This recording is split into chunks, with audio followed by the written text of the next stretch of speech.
Guys हम हमारे daily life में ऐसे ही सेंटेंसेस का बहुत यूज़ करते हैं जहाँ पर हम कहते हैं कि तुम नहीं समझाओगे तो और कौन समझाएगा, वो हमारी मदद नहीं करेगी तो और कौन करेगा, तुम नहीं बताओगे तो और कौन बताएगा, मैं नहीं जाऊँगा तो और कौन जाएगा।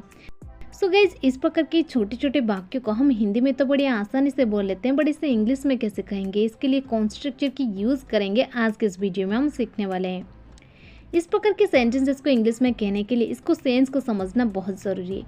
चलिए एक एग्जाम्पल लेके इसके सेंस को समझते हैं। एक एग्जाम्पल है, तुम नहीं समझाओगे तो और कौन समझाएगा। देखिए यहाँ पर ये जो सेंस है ये इस प्रकार से आ रहा है ना, तुम नहीं समझोगे यानी अगर तुम नहीं समझोगे तो और कौन समझाएगा, यानी तुम्हारे अलावा और कौन समझाएगा। तो इस प्रकार के सेंटेंसेस को इंग्लिश में लिखने के लिए आपको पहले यूज़ कर देनी है स्ट्रक्चर में इफ़ के बाद आपको यूज़ कर देनी है सब्जेक्ट, इसके बाद डू या फिर डॉज, इसके बाद नॉट के बाद वर्ब की फर्स्ट फॉर्म, जैसे ही आपको पता है डू और डज के बाद हमेशा वर्ब की फर्स्ट फॉर्म आती है। इसके बाद आपको यूज़ कर देनी है एक छोटा सा कॉमा, इसके बाद आपको लिख देनी है हु एल्स, इसके बाद विल। अगर आप लिख रहे हैं तो लास्ट में एक क्वेश्चन मार्क जरूर लगाइए।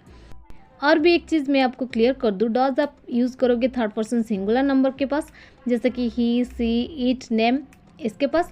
डू आप यूज़ करोगे I we you they plural subject के पास। चलिए कुछ एग्जाम्पल के मदद से स्ट्रक्चर को और भी अच्छे से समझ लेते हैं। तुम नहीं समझाओगे तो और कौन समझाएगा। If you don't explain me who else will. If you don't explain me who else will. वो हमारी मदद नहीं करेगी तो और कौन करेगा। If she doesn't help us who else will. If she doesn't help us who else will.